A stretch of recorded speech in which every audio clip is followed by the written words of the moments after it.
Setelah kecelakaan itu, suamiku yang selama bertahun-tahun bersikap dingin dan menjauh, tiba-tiba hilang ingatan.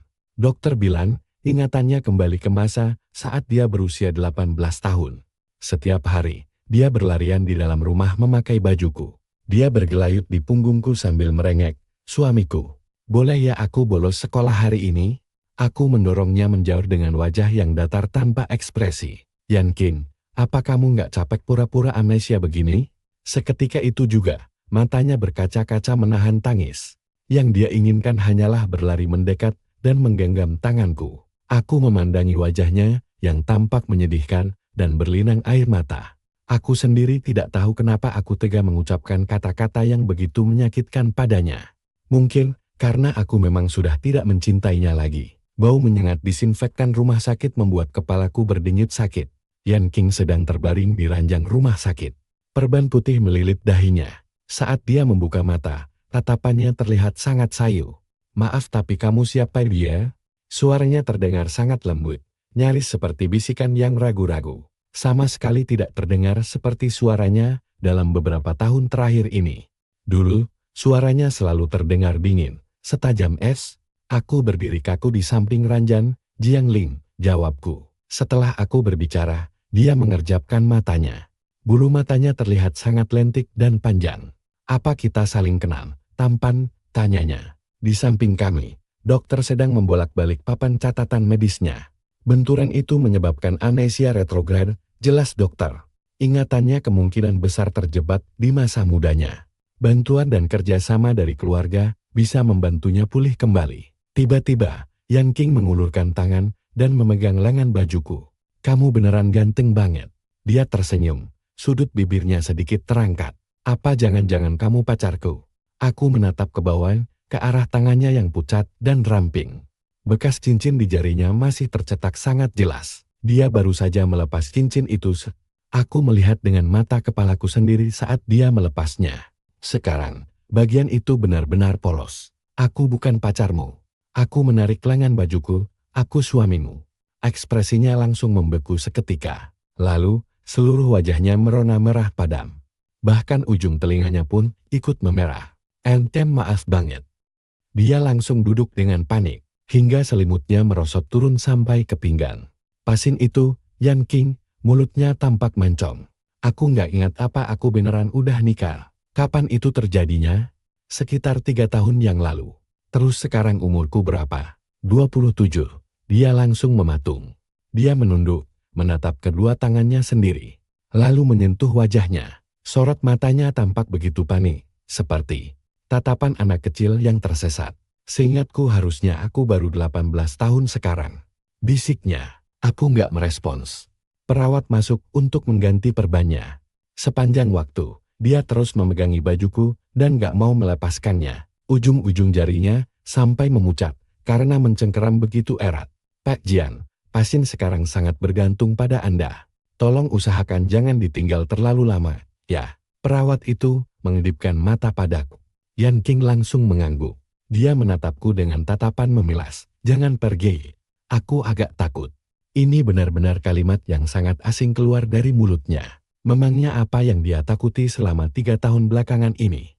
Takut aku pulang terlalu cepat dan mengganggu pekerjaannya? Takut aku menyentuhnya? Atau takut pernikahan ini bakal membebani hidupnya? "Nona Yan, dengan masa depanmu yang begitu cerah, sekarang kamu bilang kamu takut? Ada urusan kerjaan." Kataku, "Aku pergi dulu." Aku berbalik, "Nanti aku kembali lagi." Dia tetap tidak mau melepaskannya. "Kalau gitu, kamu harus cepat kembali." Suaranya lirih sekali. Agak sengau. "Aku bakal nungguin kamu." Punggungku sempat menegang sesaat. Tapi aku tetap pergi. Beberapa jam kemudian, aku kembali ke rumah sakit. Dokter menyarankan untuk membawanya pulang. Lingkungan yang familiar mungkin bisa membantu merangsang pemulihan ingatannya. Aku menyetir untuk membawanya pulang. Sepanjang jalan, dia menempelkan wajahnya ke kaca jendela mobil sambil melihat keluar. Begitu melihat gedung-gedung tinggi, dia langsung memalingkan wajah. Dia melihat sebuah pusat perbelanjaan dan menunjuknya. Dia melihat sebuah kedai teh boba dan langsung menarik lenganku. "Suamiku, lihat." Aku tersentak kaget, sampai-sampai setir mobil hampir lepas dari genggamanku. Kamu barusan panggil aku apa suami? Dia bersikap seolah itu adalah hal yang wajar saja. Sorot matanya begitu jernih, benar-benar polos tanpa noda. Bukannya dulu kamu bilang kamu itu suamiku? Aku enggak boleh ya panggil kamu suami. Tentu saja boleh, kenapa enggak? Lagi pula, kamu memang pasangan sahku. Tapi dulu, dia tidak pernah memanggilku seperti itu. Terserah kamu saja, kataku, sambil terus menatap lurus ke depan. Yang penting, pakai sabuk pengamanmu. Dia dengan patuh memasang sabuk pengamannya, lalu kembali mengulurkan tangannya. Perlahan dan hati-hati, dia meletakkan tangannya di atas tanganku yang sedang memegang tuas. Persneling. Suamiku, tanganmu dingin sekali. Apa ecainya terlalu dingin? Tanyanya. Namun, dia sama sekali tidak menarik tangannya kembali. Sebaliknya, jari jemarinya dengan lembut mengusap kulit telanjangku. Biar ku hangatkan tanganmu, ya. Seketika, aku langsung menarik tanganku dengan kasar. Dia tersentak ke belakang, tampak sangat terkejut. Tepat di depan mataku, air matanya mulai berlinang. Maaf, apa aku melakukan kesalahan? Dia menciut ke belakang, bersandar erat pada kursi penumpang. Dia meringkuk seperti bola. Aku janji, tidak akan menyentuhmu lagi. Tolong jangan marah. Aku hanya terdiam, tidak mengatakan sepatah kata pun. Dadaku terasa sangat sesak. Aku pun melajukan mobil memasuki area parkir bawah tanah. Dia mengikutiku dari belakang, mengekor di setiap langkahku. Kami naik menggunakan lift, membuka pintu, lalu berdiri di koridor depan pintu masuk. Dia terpaku sambil memandangi sekeliling. Ini rumah kita. Iya, besar sekali, bisiknya. Dia melangkah tanpa alas kaki di atas lantai, lalu berputar pelan. Dan dingin sekali. Tempat ini terasa dingin karena gaya interior yang dulu dia pilih sendiri. Gaya minimalis yang kaku dan monoton. Hanya ada warna hitam, putih, dan abu-abu dengan garis-garis tegas yang kaku di setiap sudut. Dulu dia selalu bilang kalau desain seperti ini terlihat profesional dan trendy. Tapi sekarang dia malah mengeluh kalau ini terasa dingin. Dia berlari kecil, menghampiri sofa, lalu memeluk erat salah satu bantal hias di sana. Bantal itu berwarna abu-abu tua. Sangat kontras dengan sweater krem yang sedang dipakainya saat ini. Benar-benar terlihat tidak serasi. Bisa enggak warnanya kita ganti? Dia mendongak, menatapku dengan penuh harap. Ini kelihatannya enggak beres. Ya sudah, terserah kamu saja, aku mau yang warna kuning pucat.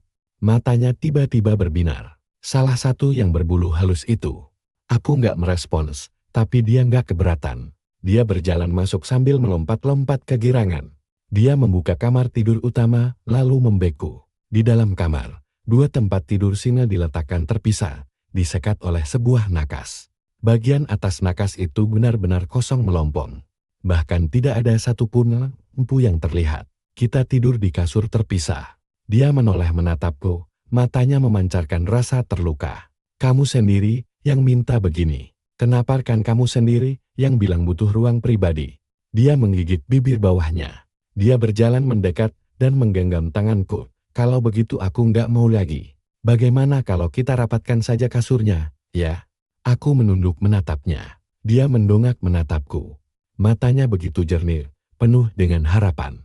Yan King, aku memanggil nama lengkapnya Har. Kita ini benar-benar sudah diambang perceraian. Apa pura-pura hilang ingatan itu menyenangkan buatmu? Ralph penuh harapan, di wajahnya seketika hancur berkeping-keping. Suasana mendadak membeku selama beberapa detik. Bulu matanya bergetar halus. Matanya langsung digenangi air mata saat dia terbata-bata. Kak, kamu bicara apa? Aku bilang gumamku, sambil melangkah maju. Dia terpaksa melangkah mundur, hingga punggungnya menempel pada dinding yang dingin. Sampai kapan kamu mau terus memainkan permainan ini? Kecelakaan mobil itu memang nyata. Tapi hilang ingatan ini cuma pura-pura kan? Iya kan? Air mata mulai membasahi pipinya. Tanpa menghapusnya, dia sesenggukan. Aku nggak pura-pura. Suaranya bergetar hebat. Aku benar-benar nggak ingat apa-apa. Apa memang benar kamu nggak ingat? Aku tertawa lalu mengulurkan tangan, mencengkeram dagunya. Memaksanya untuk menatapku langsung. Yan King, seperti apa dirimu saat berumur 18 tahun? Aku tahu itu lebih baik daripada siapapun. Dulu, melirikku saja kamu nggak sudi. Kamu menganggapku mengganggu, memperlakukanku seolah aku ini tidak kasat mata. Pupil matanya mengecil karena terkejut. Terus, tubuhnya mulai gemetaran. Seluruh badannya merosot ke bawah. Aku akhirnya melepaskannya. Dia jongkok sambil memeluk erat lututnya, lalu berbisik, "Maaf." Dia membenamkan wajahnya di antara kedua lengannya. Suaranya terdengar teredam. Aku cuma merasa kalau kamu benci banget sama aku. Aku cuma mau kamu berhenti membenciku sebesar ini. Jadi kamu sengaja pura-pura hilang ingatan?" "Aku nggak berpura-pura." Dia mendongakkan kepalanya dengan cepat. Wajahnya sudah basah oleh air mata. "Aku benar-benar nggak bisa ingat dengan jelas. Sebagian besar ingatan itu cuma terasa samar. Aku cuma ingat waktu aku umur 18 tahun, tepat setelah ujian. Ibu bilang akhirnya aku boleh pacaran." Dia mencengkeram ujung celanaku. "Dan saat itulah, aku melihatmu. Aku langsung tahu, kalau kamu pasti orang yang sangat penting buat aku." Jantungku berdebar kencang sekali. "Aktingmu luar biasa sekali." Aku berbalik, lalu melangkah pergi. Jiang Lin terburu-buru bangkit untuk mengejarku. Dari belakang, dia melingkarkan lengannya erat-erat di pinggangku. Menempelkan wajahnya ke punggungku. Air matanya basah menembus bajuku. "Tolong jangan pergi. Aku takut," isaknya. "Bahkan kalaupun aku cuma pura-pura. Bisakah kamu menganggap ini nyata dan tetap menemaniku? Hanya untuk malam ini saja." Aku tidak bergerak. Jari-jarinya mencengkeram pinggangku semakin erat. Ujung kukunya sampai menekan kulitku. Aku memohon padamu." Aku tidur di sofa, tapi dia menyelinap keluar dari kamar sampai 3 kali. Pertama kali, dia berdiri di samping sofa sambil memeluk bantal. Dengan lirih dia bertanya, "Boleh aku tidur di sini?" Aku mengabaikannya. Kedua kalinya, dia membawakanku segelas air, tamu haus. Setengah dari air itu tumpah ke dadaku. Ketiga kalinya, dia cuma meringkuk di atas karpet, tepat di sudut sofa. Aku membuka mata. Aku melihatnya meringkuk erat seperti bola. Dia memakai bajuku. Baju itu sangat kebesaran di tubuhnya, sampai terlihat seperti gaun. "Sana balik ke kamar dan tidur," kataku. Dia hanya menggelengkan kepalanya. Matanya bersinar sangat terang dalam kegelapan. Lantainya nggak dingin. Aku beranjak duduk, mengambil selimut, lalu melemparkannya ke arahnya. Dia membungkus dirinya rapat-rapat, hanya menyisakan setengah wajahnya yang terlihat. "Jiang Lin," panggilnya lirih. "Apa kita udah nggak akur lagi sekarang?" Kutebak juga begitu, gumamnya. Dia membenamkan wajahnya ke dalam selimut. "Kalau nggak kamu nggak bakal sebenci ini sama aku sekarang." Aku tidak menyahut. Dia sempat terdiam sejenak, lalu kembali bersuara. "Sebenarnya aku ini orang yang kayak gimana sih? Orang yang dingin dan gila kerja, kamu cuma peduli sama karirmu." Dia terdiam sejenak, terus, "Kalau kamu, dulu aku orang yang kayak gimana?" Aku berpikir sejenak, "Aku dulu bucinmu." Tiba-tiba dia mendengus gele, lalu dengan cepat menutup mulutnya dan berbisik, "Maaf." Tapi matanya masih menyipit gele. Aku cuma merasa, "Kamu sama sekali nggak kelihatan kayak bucinku sekarang. Orang bisa berubah." Mendengar itu, dia bertumpu pada tangannya untuk bangkit, lalu mencondongkan tubuhnya sedikit lebih dekat. "Jadi tipe orang kayak gimana yang kamu suka sekarang?" Aku menatapnya lekat-lekat. Cahaya bulan menembus jendela, menerangi wajahnya. "Yang pasti bukan orang kayak kamu, itu sudah pasti." Binar di matanya meredup. Dia menarik tubuhnya kembali, keheningan panjang pun menyelimuti kami. Setelah itu, "Jiang Lin," dia kembali bersuara. Suaranya nyaris berupa bisikan, "Kalau aku nggak kunjung sembuh dan terus nempel sama kamu kayak gini, apa mungkin kamu bakal suka lagi sama aku, sedikit aja?" Aku tidak menjawab, dan dia pun tidak bertanya lagi. Keesokan paginya, suara gaduh dan dentingan keras dari dapur langsung membangunkanku. Yan King sedang memakai mantelku. Dengan kaki polosnya yang terekspos, dia sibuk mencoba membuat cikon fan. Polisi itu berbalik dan tersenyum lebar padaku, mengacungkan spatulanya tinggi-tinggi ke udara. "Aku lagi buatin kamu sarapan spesial penuh cinta." Aku bersandar di kusen pintu dapur, memperhatikan dirinya yang kelabakan setengah mati. "Kamu tahu kan, dulu kamu nggak pernah masak sama sekali," kataku. Dia mematikan kompor, lalu memindahkan cikon fan yang lembek itu ke atas piring. Dia kelihatan agak murung. "Jadi, aku beneran seburuk itu ya di matamu?" "Nggak seburuk itu kok," kataku sambil mengambil wajan dari tangannya. "Setidaknya kamu nggak meracuniku." Dia mengikutiku kemana-mana kayak anak anjing. "Kalau gitu, Boleh nggak aku masak buat kamu setiap hari? Nggak usah. Kenapa nggak boleh? Aku takut kamu malah meledakkan dapurku. Sambil cemberut, dia melingkarkan lengannya di pinggangku. Menggosok-gosokkan wajahnya ke punggungku. Kalau gitu, kamu mau kan ngajarin aku? Suamiku kata itu langsung membuat tanganku gemetar. Aku hampir saja menjatuhkan wajannya. Diankin, tolong bersikap normal sedikit. Amannya aku nggak normal gimana? Dia melepaskan pelukannya, lalu melangkah ke depanku. Menatap wajahku. Waktu aku umur 18 tahun. Begini caraku ngerayu pacarku. Tapi kamu kan nggak punya pacar waktu umur 18. Tapi sekarang kan aku punya suamiku sayang. Matanya berbinar-binar, dan itu kamu. Aku memalingkan wajah, dan mulai makan. Dia dengan gembira membawakan piring-piring itu. Duduk di depanku sambil terus memperhatikan wajahku. Kenapa kamu meliatin terus? Soalnya kamu ganteng. Dia mengatakannya dengan sangat alami. Suamiku adalah cowok paling ganteng di dunia. Jadi aku harus ngeliatin terus. Aku hampir tersedak. Selesai makan, dia bersikeras mau memakai bajuku. Menarik ujung bajunya dengan lembut. Baju kamu gitu banget dan nyaman. Aku melirik ke arah kaki telanjangnya. Pakai celanamu, nggak mau. Gini lebih adem. Pakai sekarang. Sambil cemberut, dia berlari kembali ke kamar tidur. Dan memakai celana trainingku. Menggulung ujung celananya beberapa kali. Di supermarket, dia mendorong troli belanjaan kayak anak kecil. Mengambil apa saja yang menarik perhatiannya. Keripik, kola, dan coklat. Cemilan pedas. Dulu kamu nggak pernah makan ginian. Dia menjawab, mungkin diriku yang dulu itu membosankan. Dia melempar sebungkus marshmallow ke dalam troli. Kurasa aku nikmati saja momen saat ini. Ya ampun, setelah itu kami sampai di bagian bahan makanan segar. Tiba-tiba, dia berhenti, Jiangling. Malam ini, kita makan hotpot, yuk. Aku terpaku hotpot. Di tahun pertama pernikahan kami, dia pernah sekali bilang ingin makan itu. Aku sudah buat reservasi, tapi dia malah tidak datang demi rapat. Sejak saat itu, aku tidak pernah membahasnya lagi. Diam berarti iya, ya. Dia langsung memasukkan potongan daging sapi dan babat ke dalam troli. Bersama dengan pasta udang, saat di kasir. Kasir perempuan yang masih muda melihat ke arah kami berdua. Sambil tersenyum. Pacar kakak sayang banget ya sama kakak. Sampai selalu mau mendorong trolinya. Yan King langsung merangkul lenganku erat-erat.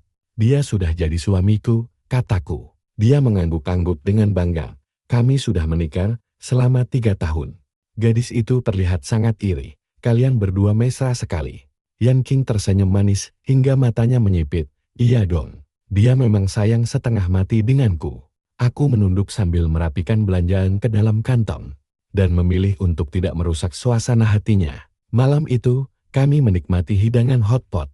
Kuah merah yang pedas tampak mendidih di atas kompor. Dia makan sampai hidungnya meler dan matanya berair. Pedasnya luar biasa, tapi mantap sekali. Aku pun menyodorkan selembar tisu kepadanya. Sambil mendengus, dia berkata, Jiangling, kamu sedang merebus babat lagi ya? 7 kali celup, 8 kali angkat, kan? Kamu masih ingat trik itu? Dia mendekat dan membuka mulutnya. Aku langsung menyuapkan babat itu ke dalam mulutnya. Dia mengunyah dan terus mengunyah. Sambil tersenyum lebar seperti orang bodoh. Babat masakan istriku memang yang paling enak. Kami menghabiskan waktu 2 jam untuk melahap habis hotpot itu. Dia merebahkan dirinya di sofa sambil mengelus perutnya yang kekenyangan. Aduh, aku bisa gendut nih. Lagi pula badanmu terlalu kurus, benarkah? Tiba-tiba, dia langsung duduk tegak, menyingkap ujung bajunya ke atas, untuk memamerkan perutnya yang rata melihat. Perutku sudah mulai buncit sedikit. Kenapa aku malah memalingkan wajah dan meletakkan pakaian itu? Dia mendekat, kamu merona, ya, kami sudah menikah selama 3 tahun. Percaya nggak kalau aku sebenarnya masih bisa tersipu? Dia menyeringai puas, mirip kucing yang baru mendapatkan makanan kesukaannya. Jiangling, apa ada masalah dengan punyamu di bawah sana? Aku langsung menindihnya di atas sofa. Dia tersentak kaget. Matanya langsung membelalak lebar. Aku sebenarnya cuma bercanda. Aku menatapnya tajam selama beberapa detik. Lalu aku melepaskannya dan membereskan meja. Dia duduk sambil bergumam. Nggak usah ketus begitu, dong. Lagi pula, memangnya kenapa kalau kamu emang nggak bisa main? Aku langsung berbalik dan melotot ke arahnya. Dia langsung membungkam mulutnya seketika, dan dengan patuh pergi mencuci piring. Sebelum tidur, dia diam-diam mendekat ke sisiku. Jiang Lin, boleh aku tidur bersamamu lagi malam ini? Nggak boleh, kenapa nggak boleh? Menurutmu? Tapi dia tetap saja naik ke ranjang, dan berbaring tepat di sebelahku. Dia berbalik menatapku, lalu berbisik, sebentar saja, aku janji nggak akan menyentuhmu. Aku mengabaikannya. Aku memejamkan mata, dan berpura-pura sudah tidur. Setelah beberapa saat, tangannya perlahan-lahan meraba ke arahku, menyentuh ujung jari-jariku dengan sangat lembut. Aku membuka mata. Dia langsung menarik tangannya kembali seketika, sambil memejamkan matanya rapat-rapat untuk pura-pura tidur. Aku berbalik memunggunginya, tapi dia malah merapatkan tubuhnya ke punggungku, melingkarkan lengannya di pinggangku. Jiang Lin, dia berbisik, aku benar-benar mencintaimu, tahu. Jantungku berdegup kencang, tidur saja, kataku. Dia menyurupkan kepalanya dengan lembut ke punggungku, hingga akhirnya napasnya perlahan-lahan mulai teratur. Aku berbaring dengan mata terjaga, menatap langit-langit yang gelap. Jantungku terus berdebar kencang. Kalau kamu cuma pura-pura, maka aktingmu layak mendapatkan piala Oscar. Keesokan paginya, dering ponsel membangunkanku. Ternyata sekretarisku yang menelepon, Presiden Jiang. Satu lagi telepon dari stasiun TV, menanyakan kapan Tuan Yan akan kembali memegang kendali. Aku melirik pria di pelukanku. Dia sudah tertidur lelap. Air liurnya sampai membasahi bahuku. Bilang saja kalau Tuan Yan hilang ingatan, dan dia nggak akan kembali dalam waktu dekat. Suara sekretarisku langsung tercekat. Tunggu. Bilang saja ini gara-gara kecelakaan kemarin. Aku langsung menutup teleponnya. Yan King mulai menggeliat bangun. Dia mengucek matanya, menatapku dengan mata yang masih setengah terpejam. Siapa itu? Orang kantor. Dia menguap, lalu makin merapatkan tubuhnya ke dadaku. Mas, aku boleh bolos sekolah hari ini? Nggak. Seketika tubuhku menjadi kaku. Kamu ngomong apa Sil? Aku bilang. Dia mendongak menatapku. Matanya masih setengah terpejam. Aku boleh bolos sekolah hari ini? Nggak. Aku cuma ingin di rumah bareng Mas. Aku mendorongnya perlahan, lalu beranjak duduk. Yan King, sampai kapan kamu mau pura-pura begini? Dia mengerjapkan mata. Aku nggak pura-pura. Waktu umurmu 18 tahun. Aku menyela kalimatnya. Kamu nggak pernah panggil aku Mas. Kamu nggak pernah manja begini. Dan kamu nggak akan pernah mau bolos kelas demi aku. Dia mengerjapkan matanya menatapku. Kalau begitu dulu aku seperti apa? Dingin, selalu menjaga jarak. Kamu cuma peduli sama belajar. Aku turun dari ranjang, memakai pakaianku sambil membelakanginya. Dan waktu itu, hal yang paling kamu benci adalah cowok kaya nggak berguna yang cuma bisa foya-foya kayak aku. Seketika kamar di belakangku menjadi sunyi senyap. Aku suaranya terdengar lirih, nyaris berbisik. Tapi aku beneran merasa seperti anak umur 18 tahun sekarang. Apa maksudmu? Aku juga nggak tahu. Dia menekuk lututnya, menyembunyikan wajahnya di sana. Aku cuma merasa, mungkin aku sebenarnya sudah mencintaimu sejak kita masih kecil. Benar-benar jatuh cinta setengah mati padamu. Tapi kamu baru saja bilang, kalau aku benci kamu waktu umur 18 tahun.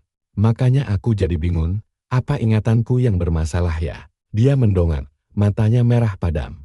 Mungkin jauh di lubuk hatiku, alam bawah sadarku memang sangat ingin mencintaimu. Aku berbalik untuk melihatnya. Dia sedang duduk di atas kasur. Rambutnya benar-benar berantakan. Jiang Lin, bisiknya, kita bisa mulai dari awal lagi, kan? Tolong. Aku bahkan tidak ingat seperti apa diriku yang dulu. Dan sejujurnya, aku juga tidak ingin mengingatnya. Dia merangkak turun dari kasur, lalu berjalan tanpa alas kaki mendekatiku. Dia mendongak menatapku. Bisa tidak, kamu anggap saja sedang bertemu dengan versi diriku yang baru. Aku hanya menatapnya dalam diam. Dia berjinjit, lalu mengecup daguku. Diriku yang baru ini sangat mencintaimu, tahu. Aku tidak mengiyakan, tapi juga tidak menolak. Dia langsung menganggap itu berarti aku setuju.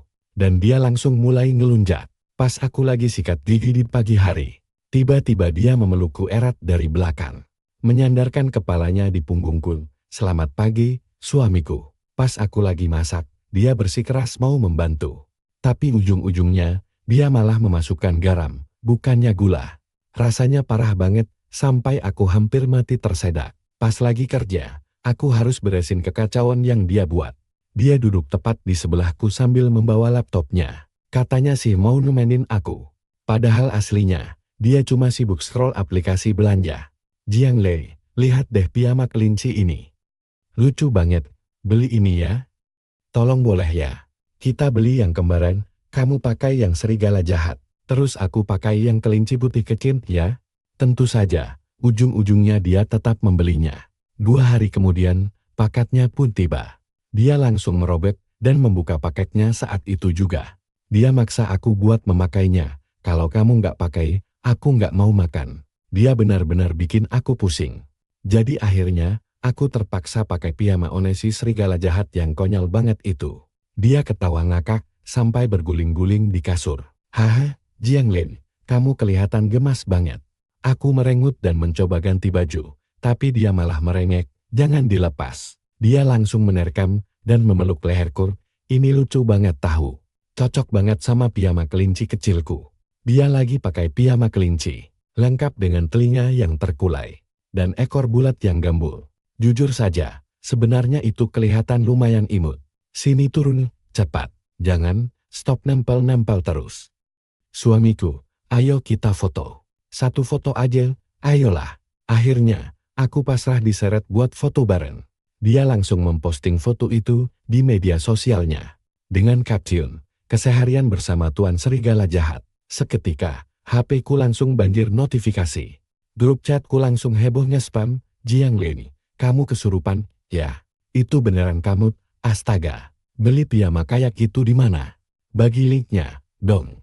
Dengan muka datar, aku balas, akunku dibajak. Yan Qing lagi ngintip dari balik pundakku. Sambil mukul-mukul sofa karena ketawa ngakak. Jiang Lin, kamu penakut banget, sih. Aku menaruh HP-ku. Mengunci tubuhnya di sofa, coba bilang begitu lagi. Dia mengerjap, kamu penakut, suamiku. Aku menunduk dan menciumnya. Dia langsung membeku. Kemudian dia memejamkan mata, melingkarkan lengannya di leherku. Ciuman itu berlangsung cukup lama. Begitu ciuman kami terlepas, dia benar-benar kehabisan napas. Dengan wajah merah padam, kamu beneran nyergap aku. Sambil menyeka bibirnya pakai ibu jariku. Masih mikir aku penakut. Dia membenamkan wajahnya di dadaku, gak sama sekali. Suamiku emang yang terbaik. Pas aku selesai mandi dan keluar, dia sudah tertidur, meringkuk seperti bola sambil memeluk kerat bantalku. Aku perlahan menarik bantal itu dari pelukannya. Dia melenguh pelan, memegang tanganku, Jiang Lin, lalu makin membenamkan dirinya ke dadaku. Aku memeluknya erat dan mematikan lampu. Dalam kegelapan, napas hangatnya menyapu leherku. Suatu pagi, aku mendapat telepon dari ibunya. Jiang Lin, gimana keadaan Qing Qing? Dia baik-baik saja. Kudengar dia hilang ingatan, apa dia masih ingat ibu? Aku melirik ke arahnya yang ada di dapur. Sepertinya begitu, di seberang telepon sempat terdiam cukup lama. Jiang Lin, ibunya menghela napas. Ibu tahu kamu menderita selama beberapa tahun belakangan ini. Qing Qing itu dari dulu memang keras kepala sekali. Ayahnya meninggal terlalu cepat. Aku saja yang terlalu keras mendidiknya. Semua rasa sakit hati yang dia pendam, dia lampiaskan kepadamu. Sekarang, setelah dia hilang ingatan, mungkin ini ada baiknya.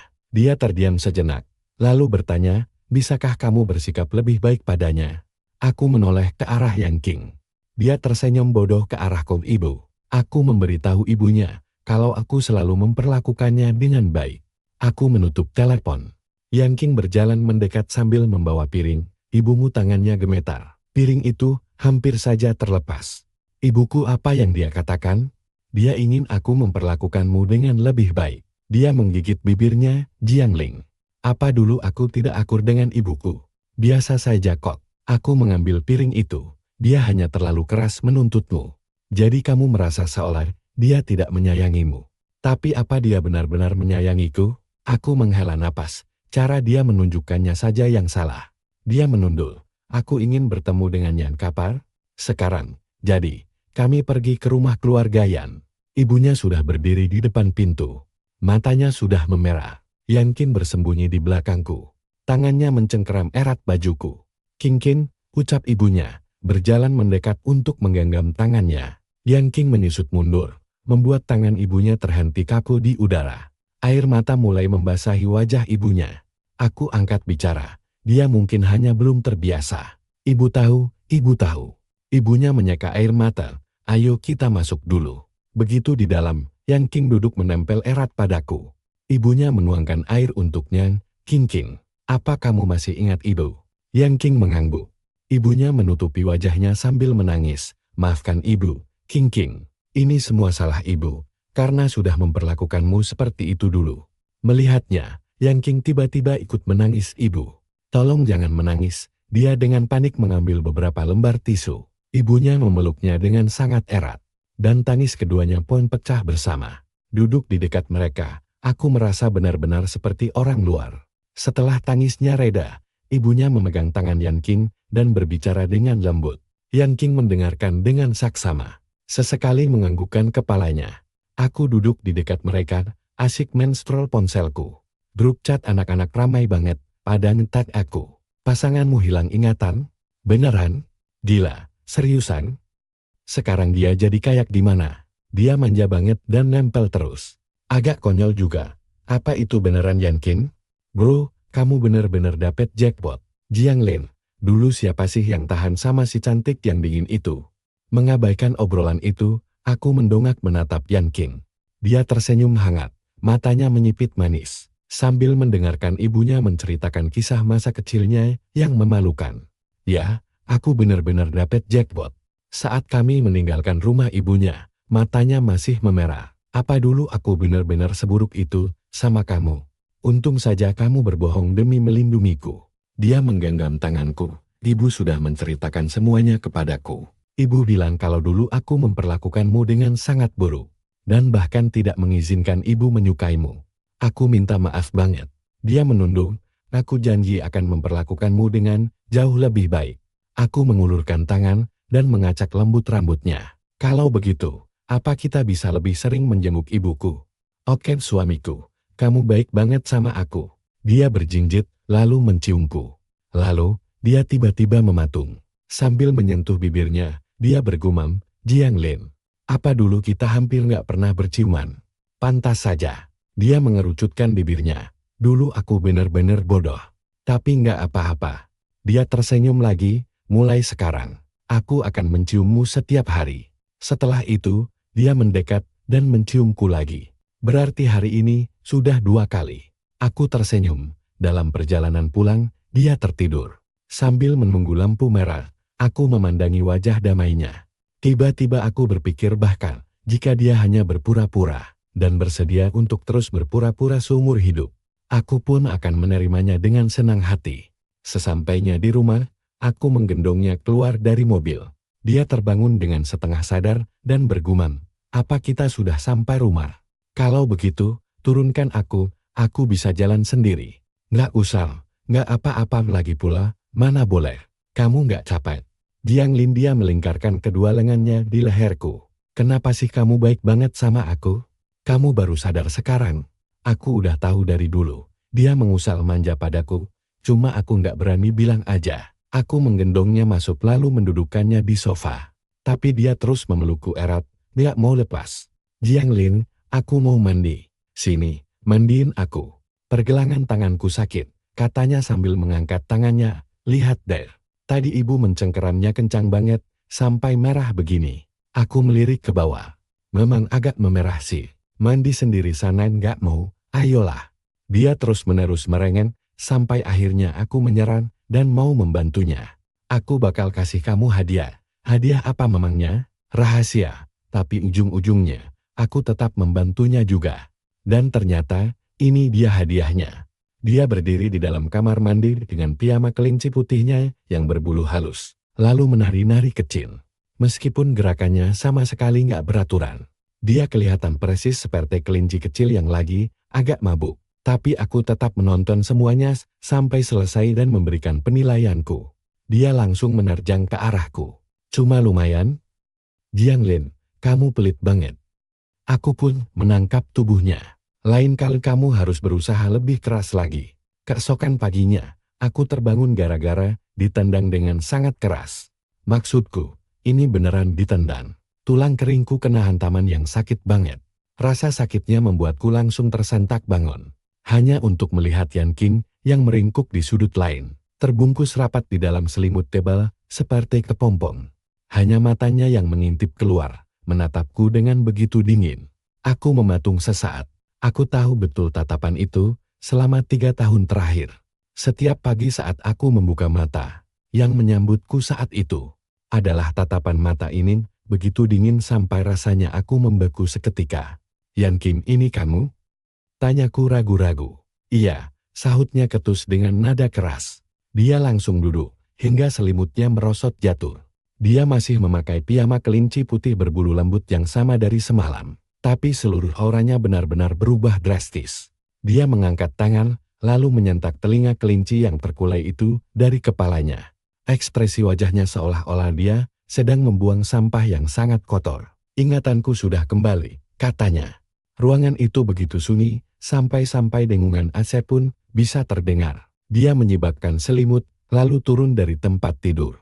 Kaki telanjangnya melangkah pelan di atas lantai yang dingin. Dia berjalan ke arah lemari pakaian, lalu menyentaknya hingga terbuka. Di dalamnya penuh sesak dengan pakaian-pakaian lamanya. Setelan formal berwarna hitam, putih, dan abu-abu. Gaun-gaun minimalis yang elegan dengan warna netral. Dia mengeluarkan atasan hitam dan rok pensil. Dia membungkuk dan membuka laci paling bawah. Mengeluarkan sebungkus stocking hitam baru yang belum dibuka. Ngapain lihat-lihat? Dia berbalik dan melirikku sekilas. Nada bicaranya syarat dengan ketidaksabaran seperti biasanya. Aku harus ganti baju dan pergi ke kantor. Dia mengerutkan dahi dan mulai melepas piyamanya tepat di depanku. Piyama kelinci putih yang lucu itu dilepas paksa dan dicampakkan begitu saja. Kemudian pakaian dalamnya. Dia membelakangiku, pinggangnya begitu ramping, sampai-sampai rasanya bisa kugenggam dengan satu tangan. Dia bergerak dengan sangat efisien dan dingin, bagaikan sedang membuka bungkus paket. Sama sekali tidak ada maksud untuk menggoda di baliknya. Dia memakai atasan hitam itu, lalu mengancingkannya. Merapikan dan mengancingkannya dengan teliti sampai kancing paling atas. Kemudian, dia menarik resleting rok pensilnya, dan perlahan-lahan menarik stocking hitamnya naik ke kakinya. Akhirnya, dia berjalan ke meja rias, dan mengambil alat rias yang sudah lama sekali tidak disentuhnya. Merias seluruh wajahnya, hanya dalam waktu 10 menit. Dia memilih warna berani.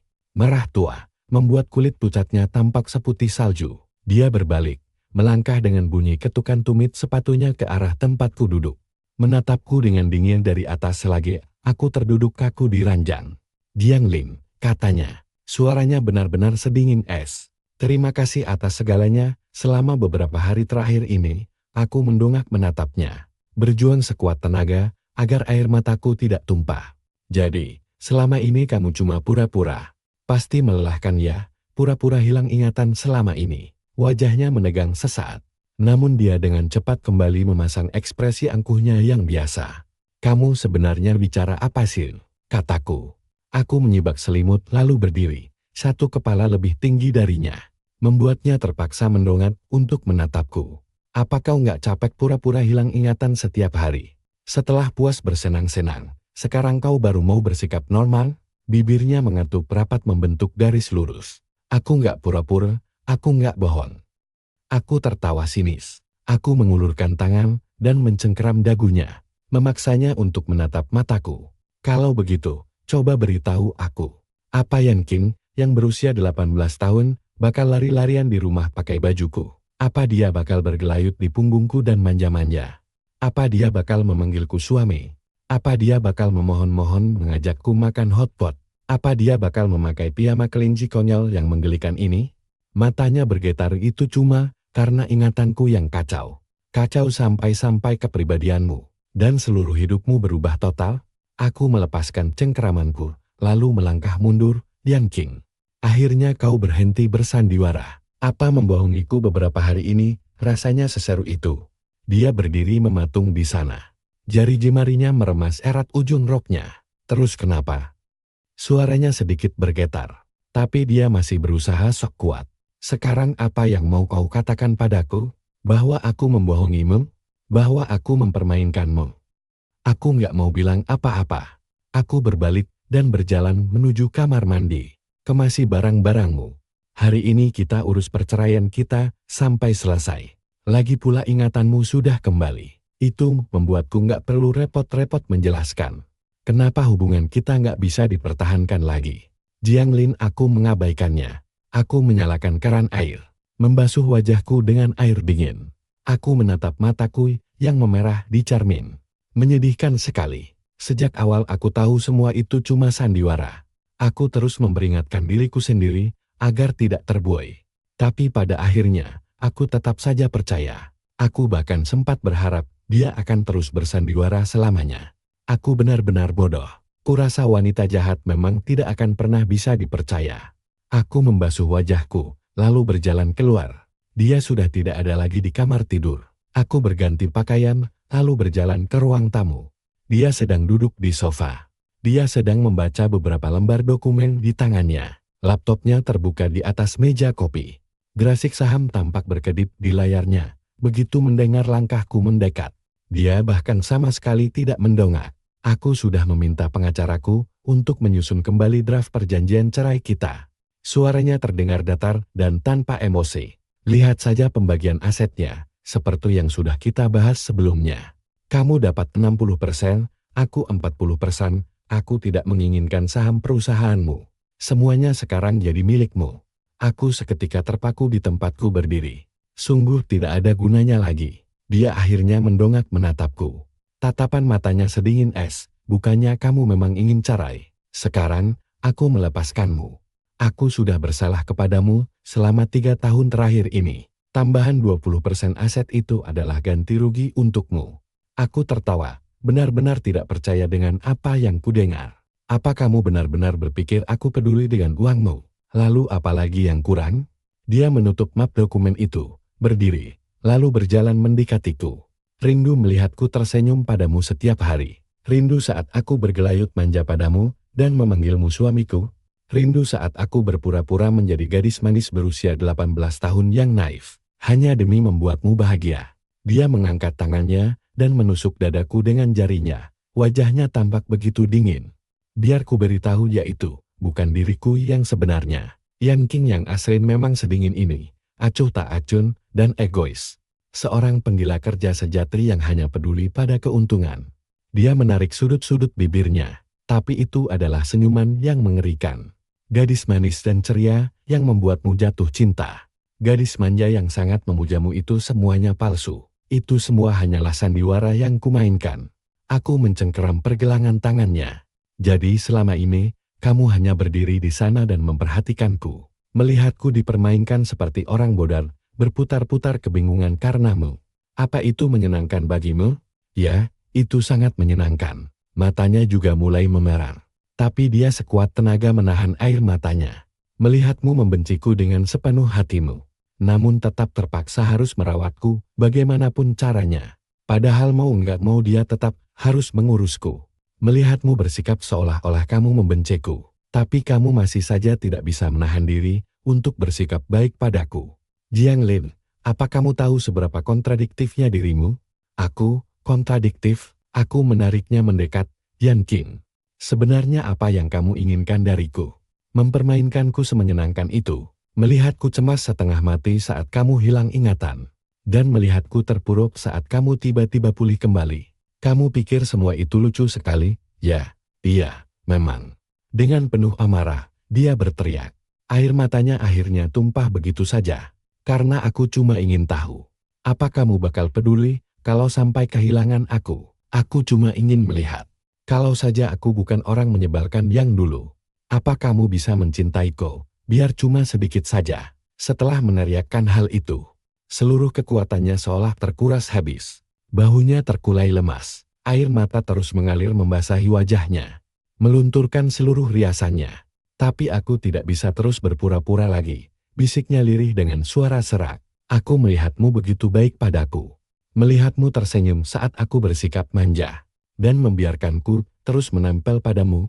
Tiap malam, aku selalu berpikir, alangkah indahnya jika hilang ingatanku ini nyata. Seandainya saja aku benar-benar bisa kembali ke usia 18 tahun. Aku pasti sudah mencintaimu dengan benar sejak usia 18 tahun. Dia menutupi wajah dengan kedua tangannya. Berjongkok di atas tanah, terisak begitu hebat hingga tubuhnya gemetar. Tapi aku tidak bisa kembali. Jiang Lin, aku tidak bisa kembali. Aku memang orang yang seburuk itu. Aku tidak bisa berubah, jadi aku hanya bisa bersandiwara. Berpura-pura menjadi sosok yang kamu sukai. Tapi berpura-pura itu rasanya melelahkan sekali. Setiap hari aku menatapmu, aku selalu merasa ketakutan. Takut kamu tahu kalau semua ini cuma sandiwara. Takut kamu akan semakin membenciku. Aku berdiri di sana, menatapnya menangis. Hingga akhirnya aku bersuara. Dengan tenggorokan yang terasa sedikit tercekat, kamu cuma pura-pura hilang ingatan, kan? Iya, benar, akunya sambil mendongak. Menatapku dengan mata yang merah dan sembab. Kecelakaan mobil itu emang beneran terjadi. Amnesianya juga beneran. Tapi sebenarnya ingatanku langsung balik saat itu juga. Tapi aku bener-bener gak bisa ngelepasin semuanya. Aku gak mau hubungan kita balik kayak dulu lagi. Aku takut banget kalau aku sembuh, kamu gak bakal mau lagi sama aku. Dia langsung buru-buru bangkit, menerjang maju, dan mendekat erat pinggangku. Membenamkan wajahnya dalam-dalam di dadaku. Menghapus air matanya di bajuku, Jiang Lin, tolong jangan tinggalin aku. Aku salah, aku benar-benar salah. Aku nggak akan pernah pura-pura lagi, aku bakal berubah. Aku bakal lakuin apapun yang kamu mau. Kamu nggak suka kan kalau aku gila kerja? Jadi aku bakal kurangi kerja lembur. Kamu nggak suka kalau aku kelihatan dingin. Jadi aku bakal lebih banyak senyum. Kamu nggak suka aku pakai baju hitam, putih, sama abu-abu. Jadi aku bakal pakai baju warna kuning pastel yang lembut aja. Tapi tolong jangan ceraikan aku ya.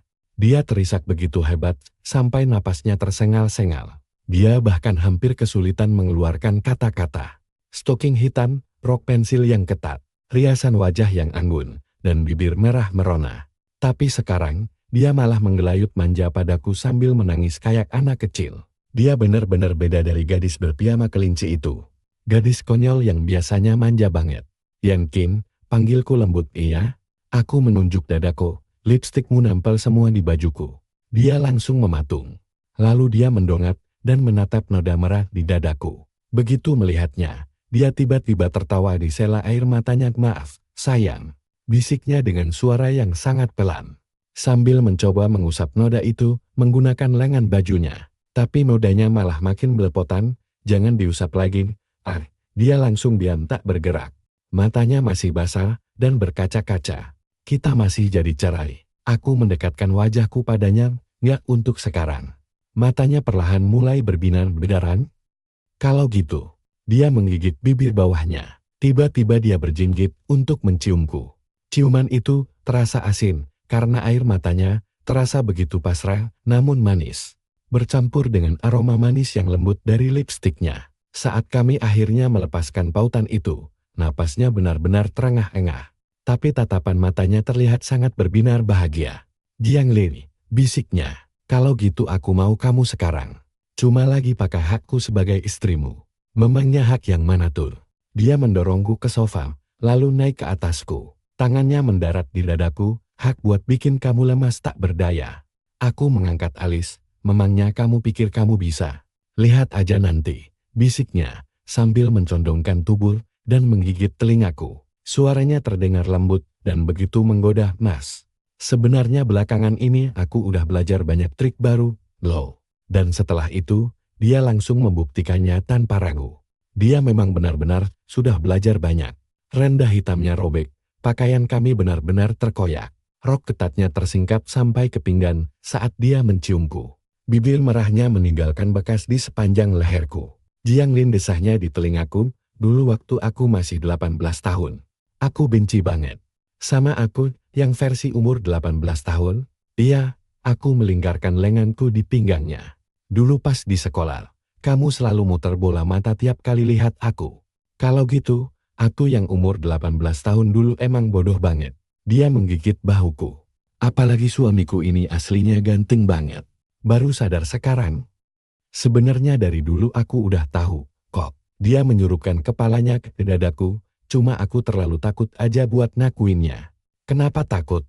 Soalnya, kalau aku ngaku, artinya aku kalah. Suaranya merendah hingga menjadi bisikan, begitu aku jatuh cinta sama kamu. Aku sadar kalau aku nggak boleh nangis lagi. Aku membalikan tubuh, mengunci posisinya di bawahku. Kalau sekarang dia melingkarkan kedua lengannya di leherku. Matanya menyipit membentuk senyuman manis. Sekarang, aku nggak mau nangis lagi. Aku cuma mau memilikimu seutuhnya. Akhirnya dia tertidur karena kelelahan. Jadi aku menggendongnya ke kamar mandi. Dalam kondisi setengah sadar, dia bersandar erat di bahuku. Bergumam lirih, besok aku masih boleh panggil kamu Su. Amiku nggak? Terus, aku masih boleh pakai bajumu? Masih boleh manja dan nempel-nempel terus? Dan masih boleh makan hotpot kan? Dia menghela napas kecil dengan perasaan lega. Sambil menyurupkan kepalanya ke leherku, dia bergumam, "Kamu yang terbaik," sebelum akhirnya terlelap. Sisa-sisa butiran air masih menempel di bulu matanya. Aku mencium keningnya dengan lembut. "Tentu saja boleh, sayang." Dia merapatkan tubuhnya lebih dalam ke dadaku. "Selamat tidur, Mas, selamat tidur." Keesokan paginya, saat aku terbangun, dia sudah tidak ada di kasur. Mendengar aku bergerak, dia berbalik dan tersenyum. "Udah bangun. Sarapannya hampir siap, Mi." Aku menghampirinya dan memeluknya dari belakang. "Istriku, kenapa kamu bangun pagi sekali hari ini?" "Presiden yang ada rapat pagi di kantor hari ini." Dia menoleh dan mencium pipiku. "Sudah berhari-hari. Aku masih harus bekerja." Aku mematung. "Tunggu, kamu mau kembali bekerja?" "Tentu saja." Dia mematikan kompor dan memindahkan telur ke atas piring. "Ada segunung pekerjaan yang menungguku. Lagi pula, bagaimana lagi caranya aku bisa menghasilkan cukup uang untuk memanjakan suamiku?" Dia menyerahkan piring itu kepadaku. Matanya menyipit membentuk bulan sabit. "Benar, teman sekelas Jian?" Tanyaku sambil menerima piring itu. Menatapnya dengan sedikit bingung. Dia mendekat, mentolek pipiku sambil menyeringai, lalu berkata, "Teman sekelas Jian, kamu harus bersikap manis hari ini. Bakal ada hadiah luar biasa untukmu malam ini." "Memangnya hadiah seperti apa?" "Hadiahmu," dia berjinjit, lalu berbisik di telingaku, "adalah tidur di kamar utama malam ini. Hanya itu saja." Matanya melirik ke sana kemari dengan jenaka. "Hadiah yang sebenarnya adalah membiarkanku tidur di kamar utama selamanya." Dia tertawa, lalu mendorongku ke arah meja makan. Sinar matahari pagi menerobos masuk lewat jendela, menyelimutinya dengan cahaya yang hangat. Matanya berbinar cerah. Senyumannya terasa sangat hangat. Entah itu Yan King yang berusia 18 tahun, atau sosoknya yang berusia 27 tahun saat ini. Asalkan itu dia, hanya itu yang terpenting. "Oh ya." Di sela-sela sarapan, dia tiba-tiba berkata, "Aku memesan selusin pasang stoking hitam secara online." "Oh, aku hampir saja tersedak makananku." "Selusin?" "Iya." Dia menopang dagu dengan tangannya, tersenyum padaku bagaikan rubah kecil yang nakal. "Modelnya bermacam-macam, loh. Kamu menantikannya tidak, teman sekelas Jiang?" Aku meletakkan sumpitku, menariknya ke dalam pelukanku, lalu mendaratkan kecupan padanya. Aku tidak sabar ingin melihatnya. Dengan wajah merona merah, dia mendorongku menjauh dan bergumam, "Dasar mesum. Kamu menyebalkan sekali." Dia menundukkan kepalanya, lalu melanjutkan makan. Ujung telinganya tampak memerah. Kisah sampingan, rahasia pemuda berusia 18 tahun. Saat kami sedang bersih-bersih besar-besaran di akhir pekan, aku menarik sebuah kotak kaleng dari laci paling bawah di ruang kerja. Bagian dalamnya benar-benar penuh dengan barang-barang tidak bergunanya dari masa SMA dulu.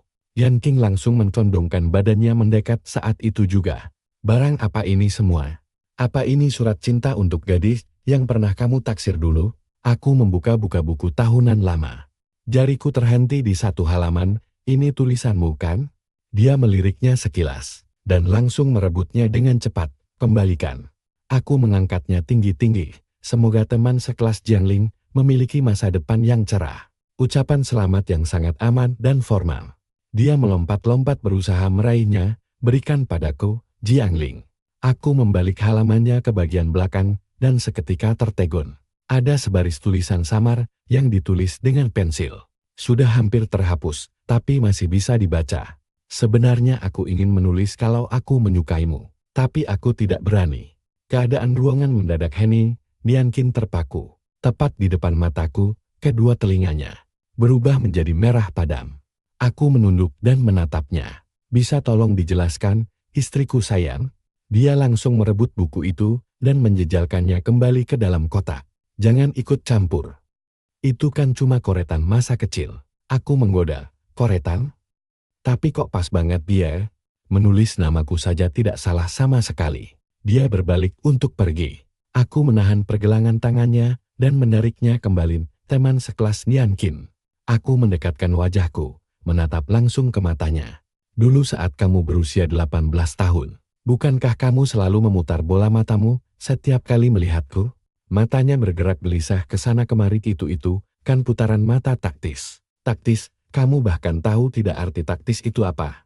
Karena panik, dia keceplosan, kalau aku tidak memutar mata. Aku takut rasa sukaku padamu bakal kelihatan jelas banget. Aku tertawa kecil.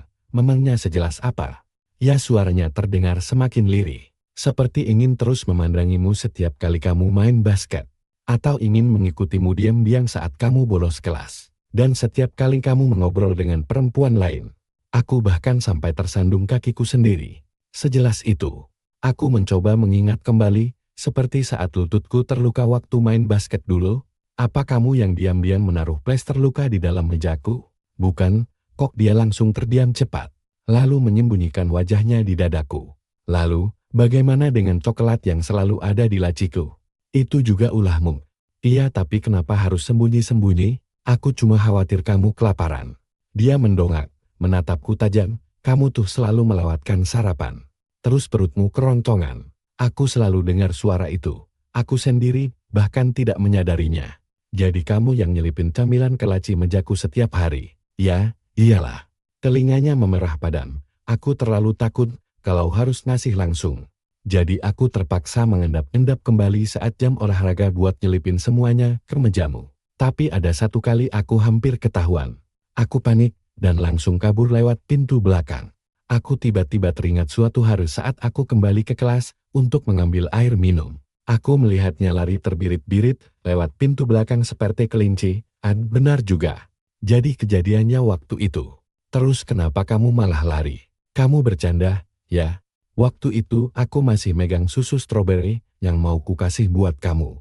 Gimana coba jelasinnya kalau sampai ketahuan? Masa aku harus bilang, Pak Guru, saya cuma mau ngasih camilan buat Jiangling? Aku langsung tertawa terbahak-bahak. Aul, ada satu hal lagi. Aku mengacak-acak isi kotak itu, lalu mengeluarkan sebuah gantungan kunci basket yang warnanya sudah memudar. Ini punyaku kan? Kenapa bisa ada di kamu? Dia merebutnya dari tanganku. Aku cuma nemu. Kok? Memangnya nemu barang itu kejahatan? Aku nyariin barang ini seminggu penuh pas hilang. Aku menyipitkan mata menatapnya. Kamu nemu tapi nggak dibalikin. Aku dia gelagapan. Benar-benar kalau tak bisa berkata-kata. Akhirnya, dia bergumam pelan, aku cuma pengen menyimpannya buat kenang-kenangan. Kenang-kenangan apa? Buat nyimpen kenang-kenangan gebetanku pas SMA. Puas. Dia mengerang pasar. Jiangling, kamu kok menyebalkan banget sir. Emangnya seseru itu yang ngebahas masa lalu terus? Seru banget, tahu. Aku melingkarkan lenganku di pinggangnya. Jadi, teman sekelas Yan King. Ternyata kamu udah naksir aku diam-diam sejak umur 18 tahun. Sampai kapan? Aku mencintaimu sampai dia terdiam sejenak. Sampai aku benar-benar yakin kalau kamu nggak akan pernah membalas perasaanku. Makanya aku memaksa diriku sendiri buat pura-pura sangat membencimu. Suaranya terdengar lirih dan teredam. Tapi pada akhirnya, itu malah membuatmu makin menjauh. Aku mendekapnya lebih erat lagi. Terus kenapa kamu pura-pura amnesia setelah kecelakaan mobil itu? Karena aku ingin tahu. Apa yang akan terjadi kalau kita memulainya dari awal lagi? Bagaimana kalau sejak awal aku benar-benar berani untuk mencintaimu? Apa yang bakal terjadi? Dia mendongak, matanya berkaca-kaca. Ternyata kamu gampang banget dibohongi, Jiangling. Aku gampang dibohongi? Yang bener aja. Dia tertawa di sela tangisnya, aku akting manja sedikit. Kamu langsung luluh. Aku pakai baju mall, dan kamu pura-pura kesal padahal aslinya suka banget. Pas aku bilang mau makan hotpot, kamu tetap aja nemenin aku sambil ngedumen, Jiangling. Kamu bener-bener gampang banget aku taklukin. Aku mencubit pipinya, coba bilang gitu lagi, kalau berani. Kamu bener-bener gampang banget aku taklukin. Dia menghindar sambil nyengir. Aku suka banget saat kamu bilang enggak padahal aslinya mau. Malam itu, dia menyelinap sendiri ke ranjangku. Ada rahasia di buku harian umur 18 tahunku, apa coba? Dia mendekatkan wajahnya ke telingaku. Napas hangatnya terasa menyapu kulitku, Aku berharap suatu hari nanti, aku bisa menikah dengan Jiang Lin. Lalu mengurungnya di ranjang, sampai dia bahkan gak bisa bangun. Aku membalikan tubuh, lalu menindihnya, teman sekelasian. Pikiran umur 18 tahunmu ini, cukup berbahaya ya. Saat itu, matanya berbinar sangat terang. Di umur 18, aku bahkan udah. Jarinya mengait kancing tiamaku. Pertama begini, lalu begitu. Kan harus sering latihan biar makin mahir. Aku menunduk dan mencium teman sekelasku, Yan. Malam ini, mari kita lihat seberapa banyak yang udah kamu pelajari. Dia capek banget sampai nggak bertenaga sama sekali. Tapi masih aja cemberut. Aku rugi besar nih. Bisa-bisanya aku naksir kamu selama ini tanpa kamu sadar sedikit pun. Kamu harus ganti rugi ke aku. Pakai apa? Kamu harus bayar ganti rugi buat masa mudaku yang terbuang sia-sia. Dia bersandar di dadaku, bayar pakai pelukan yang banyak. Sama ciuman yang banyak juga, terus apa lagi? Suaranya terdengar makin lama makin pelan. Kamu harus meluk aku kayak begini, setiap malam. Aku tertawa, oke Del. Dia bergumam puas lalu langsung terlelap. Melihat wajah tidurnya yang begitu damai. Tiba-tiba aku teringat sore yang hangat saat di SMA dulu. Dia duduk agak serong di depanku. Cahaya matahari sore menerpa ujung rambutnya. Tiba-tiba dia berbalik dan memergokiku sedang menatapnya langsung. Dia memutar bola matanya, lalu langsung memalingkan wajahnya kembali dengan cepat. Telinganya merah padam sepanjang sore itu. Ternyata dia bukannya benci aku, dia justru lagi jatuh cinta padaku.